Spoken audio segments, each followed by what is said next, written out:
Hi everyone, I'm back. And I wanted to talk a little bit about Cuban history and what's going on in Cuba and why I'm kind of annoyed. And because my family came here because of communism, because they fled communism. Not only did they flee Castro, but they fled Franco to Cuba. So they fled twice from communism. And so I just wanted to give you a perspective from my cousin who spent 20 years in Cuban prison and then wrote a book to tell about it. So Cubans believed, like Americans do today, that they were themselves immune to communism. It was also so for the people of Latin America. They did not believe that they would be subverted to communism. The image of communism to the Western world was so gross that it was not believed that it could seduce anyone. In the end, communism was a phenomenon that had been able to succeed in countries without democratic tradition or republic, constitutional republic tradition. Because Cuba was a constitutional republic before Castro came on and before Batista came on. Or under the occupation of communist army. But it was considered indisputable that America was characterized by the foundational civicism of its republics, continued by 2 centuries of democratic exercise, although dotted of some dictatorships. In addition, there was the presence of the United States, which amid the Cold War would not accept this ideological intrusion into our continent until Fidel Castro arrived to prove otherwise. It was known that communism aspired to subvert Western democracies in order to expand its system and thus achieve political control of the world. It was even known that in all countries of the hemisphere, there were communist groups tolerated by the openness that characterized democracy, but they were not the cause for major concern. It was assumed that the widespread anti-communist sentiment of the people were enough armor. Not anymore. However, it was thought so because the process had not been seen up close of the establishment of the communist regime. It is also important to note that the international communists had special interest in Cuba and made it an object of priority for its subversion. For them, and with many years of anticipation, it brought many important international activists, kind of like in America, to the island. But due to the secret nature of these activities, it is not easy to demonstrate this affirmation, but they appear clearly from the reading of Cuban political context from 1920 onward.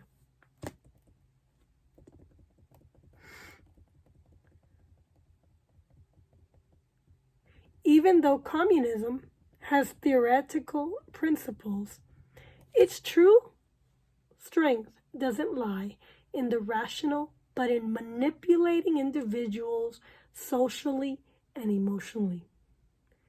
I'm giving you an excerpt of The Art of Straight Thinking. The communists use logic and scientific method to subvert and manipulate your emotions socially and emotionally. When it comes to power, all communist regimes provoke ample social fermentation to subvert the institutions and destroy solidarity in such a way to disappear the existing society and make way for the new one of its convenience. Its method is infallible, For them, it's a pronouncement of pro-valid aspiration, just and legitimate, but it develops it in an invective of the existent society that preceded it, exaggerating the corruption that always existed, exasperating the deficiencies, pointing fingers at people to blame all its frustration on, dignifying envies through which they trick the simple, seduce the ambition, and attract the opportunist.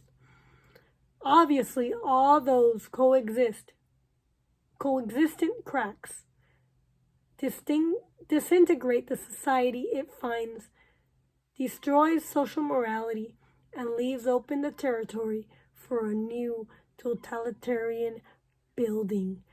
The coming to power of a new communist regime always is attributed to the work and the audacity of a political vanguard. But it's more complex than that, because that vanguard wouldn't be able to achieve his objective without the inaction and passivity of the rest of society in which he acts. You must understand that communism is a social sickness that all the members of society participate in, whether it's action or omission. Among those who participate in action apart from the vanguard is a group of people who support the process, that do it with honesty and belief that they can achieve a better society. These are called useful idiots. They don't have a direct participation in the workings, but they contribute the growth of public opinion favorable which contributes to the stability of the process. But also there exists the feverish who make of their militants a new religion. Those who renounce their individual rights voluntarily. The idealists who project a love of the words without analyzing the action. The gullible who let themselves be deceived in good faith, little by little, are concerned in engagement. The frustrated that desire and see the opportunity for vengeance. The envious that need the misfortune of others. The ambitious who achieve their ends at all cost. And the opportunists that always are in the lookout for opportunities to climb. And among those that collaborate for a mission are those that understand that their only obligation to democracy is deposit one vote periodically. Those who elect with little or almost no analysis, those that are asleep at the wheel, the indifferent, and that let themselves be used as instruments of crime, those who trust that things will change by themselves, and those that wait for others to come and resolve the problem. All this configure a society that little by little is entering into an infidelity that has no return. But let us go on to the concrete facts that the Cuban communization determined. The last few years of Batista were characterized by a growing subversion and repression. The entire Cuban population could feel the effects upon them, those of the revolutionary violence and the official repression that converted life in a permanent anxiety. The revolutionary violence was actuated in different ways through limited military action, performing, sabotaging, and exercising revolutionary terrorism. With those they sought to influence in the mood of the population for a political change. The official repression felt that it was losing control of the country and that its political change losing control and its political change. The official repression felt that it was losing control of the country and its fight was turning into a retreat. The feeling that the end was approaching made his agents despair, enhanced their corruption, and widened the circle of their excesses. With everything, there was no room to live in peace and let life evolve. Batista's fight was not less surprising because it was expected, and the country experienced a power vacuum that neither the armed forces nor the battered political parties could fill. The Cuban people then understood that the only option was the revolutionary organisms that had developed the fight. Fundamentally, there were 3 of them that had the respect of the country, and these were the July 26 movement, the Revolutionary Directorate, and the Second Front of the Escambay, and it could be expected that there would be a coordination of them to constitute a provincial government that would create the conditions and convene the promised general election. In that way, it could return to the democratic order under the desired legality of the 1940 Constitution. But soon it was discovered that this would happen. Castro didn't demonstrate the last consideration for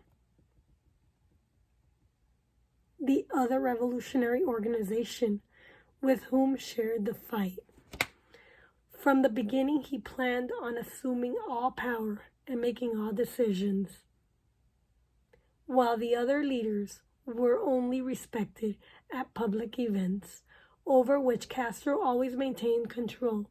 Perhaps for some, this ambitious and calculating attitude is recognized as an ability and a political right, but the reality is that it can never lead to a good destiny. The 26th of June movement had maintained 2 armed fronts in the province of the Orient and made radio broadcasts in the Sierra Maestras, and he had urban commands throughout the country, all of which gave him greater credit in the victory. In addition to this, and at the moment of triumph, the international media gave Castro publicity and big headlines and political credit that extended far beyond the borders. However, the other organizations had not lacked great heroic merits that had advanced the process, but these latter had suffered the disappearance of various charismatic leaders that would have been of great value in the struggle in the moment of crisis for the Republic.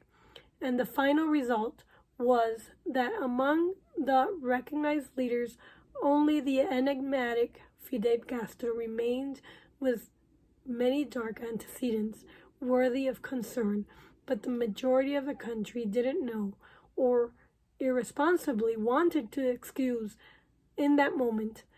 But also, and above all, there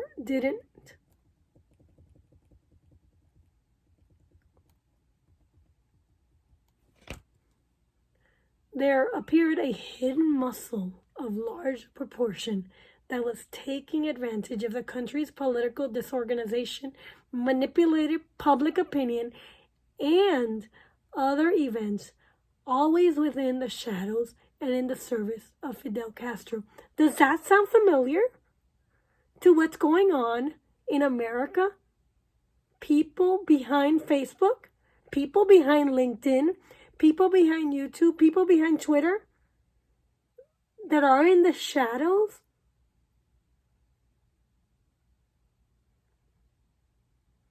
and in the service of our current government. This was the organized membership of the Communist Popular Socialist Party that, to obtain access to power, it hesitated not in betraying the democratic system that had guaranteed its right to exist as a party and now worked to compete with the other parties. They acted in concert from the different social states of the country and even international, taking advantage of the enthusiastic depression and disinformation of public opinion, and worked for a convergence of all factors in pro of the creation and consolidation of a Kaiserism under Fidel Castro.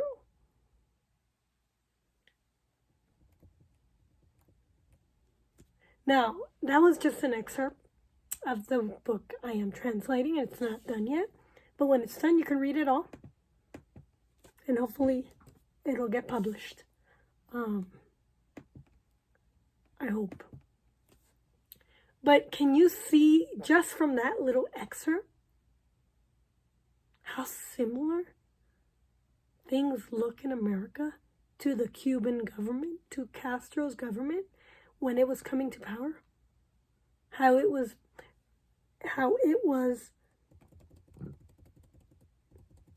becoming more totalitarian. There are people, this is what it's called, implementation of the American totalitarianism, which is similar to the implementation of Cuban totalitarianism. I have people who have told me that, I've told them, in the Fourth Amendment, we cannot be good, lawful citizens, cannot be searched without a warrant. Well, I tell some people that I come in contact with that in the Fourth Amendment, security systems in place, like at the airport, that's unconstitutional. And he goes, yeah, but it's for security. Well, if you care so much about security, then why are you defunding the police? Why not get more policemen to oversee the activity within the airport? Why are we, good citizens, being submitted to security when we haven't done anything wrong? TSA is infringing on our American rights in America. They cannot search you without a warrant. Not only that, but Capitol Police is holding you hostage without due process under Amendment 8.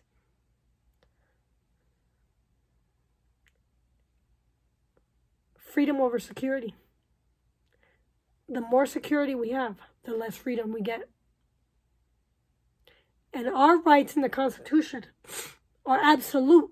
They do not come from government. They come from God. And in the Constitution, all of us Americans, every human being is created equal in His image. It is memorialized in the Declaration of Independence. And Kamala Harris recently gave a little speech saying, love your neighbors. And I said, well, that's very fine and dandy, but that love your neighbors comes from God's law in the 10 Commandments. Commandment number 5 says, thou shalt not murder. But you know what that really means? It means love your neighbor and hate the evil ways your neighbors do. You love your neighbors as a people, of God. But you hate the evil that they create. You do not have to. So the hatred must be for the evil, not for the person. And didn't the media create hatred for the person, Trump? They did. Did Trump create evil? You tell me. Okay? Because when they tried to impeach him for collusion with Russia, the Mueller report, or Mueller, or whatever his name is. Sorry. I am terrible with names. But that report said there was no collusion. It should have stopped there, because that's what they were after. They were after collusion.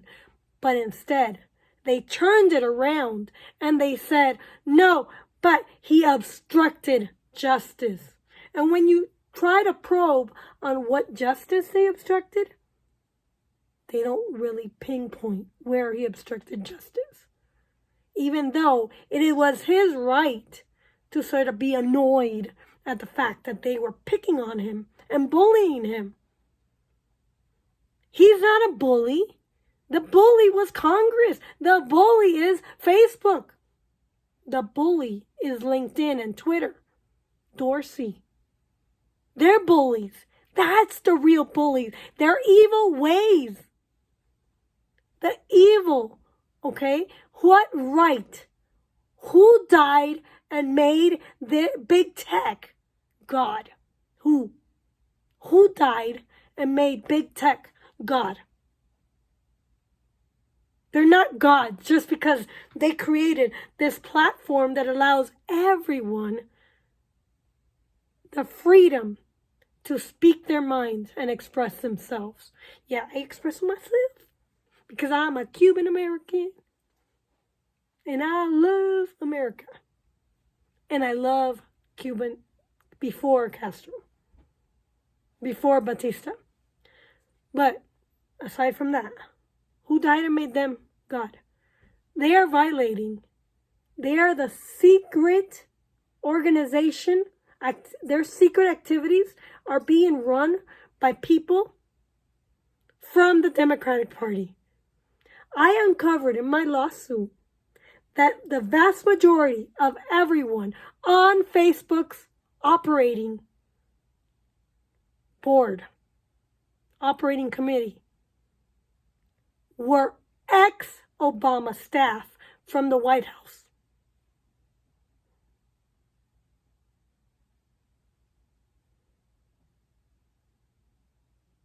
They were ex-political people. Yes, they do have, but they should know better. Why are they censoring? Who died and made them God to censor people's speech? And not only that, but it's a contract. There has to, in order to form a contract with a user and Facebook, because that's what we do, or LinkedIn and the user, or Twitter and the user, there has to be a manifestation, a meeting of the minds. Okay? I mean, I want to be on your platform, and as so long as you allow me to speak my mind and give me free access to my platform. Facebook last year said he was on board with freedom of speech. So what happened? It's freedom of speech for some, but not for others. And he's allowing people to report people. So that's how their logarithm finds out that your speech is not going with the current narrative. Because there's people who are reporting you just because, oh, I don't like it. I find it very annoying. Well, you know what? Aren't you being prejudiced? You are. If your idea doesn't go with this person's idea, and this person reports you because they find it offensive, that's a prejudice. That's not being tolerant. Prejudice, racism, is all about intolerance. So what they're essentially doing is they're reversing prejudice. They're not removing the prejudice. They're creating prejudice here and removing the prejudice from here. So all the people who agree here are going to be allowed on Facebook, and they could do whatever they want and say whatever they want. But the people here, we don't agree with, and we're going to be racist towards you. That's pretty much what they're doing. They're not eradicating prejudice or bias. Bias comes from ideas. And where do you get your ideas? Have you ever analyzed where you get your ideas and how they came to be?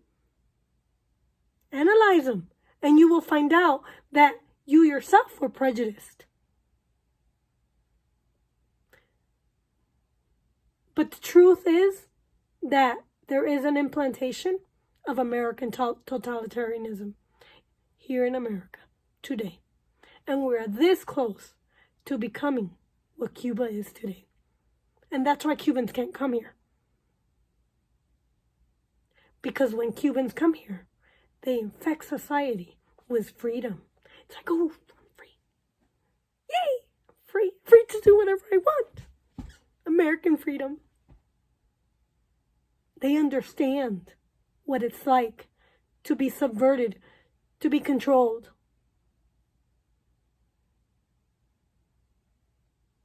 That's why they can't come here. Because they don't want that. Like I said in this book on how to cure prejudice. Okay? This book is accurate. To cure prejudice, okay, you put yourself in the association of others, and that association might change you, infect you. So Cubans association is a good association, and that's what they don't want. They don't want people to be infected with the Cuban idea of freedom. And that's why Cubans love your neighbors over across the border from Mexico, but hate Cubans. That's what they mean. Anyways, it'll be out soon in English, so I hope you buy it and you read the book, and I hope that it will enlighten you. It's a really good book, a really good literature, and I hope that you are educated and understand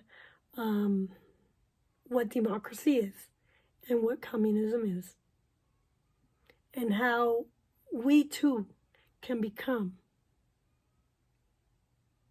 what Cuba is today. Signing off, and don't forget to buy Usborne books and more for your kids, and help them read the good works. Go to k4699.myubam.com and shop for your kids today. And don't forget to host your party so that you learn which books are the right ones for your family. Thank you very much.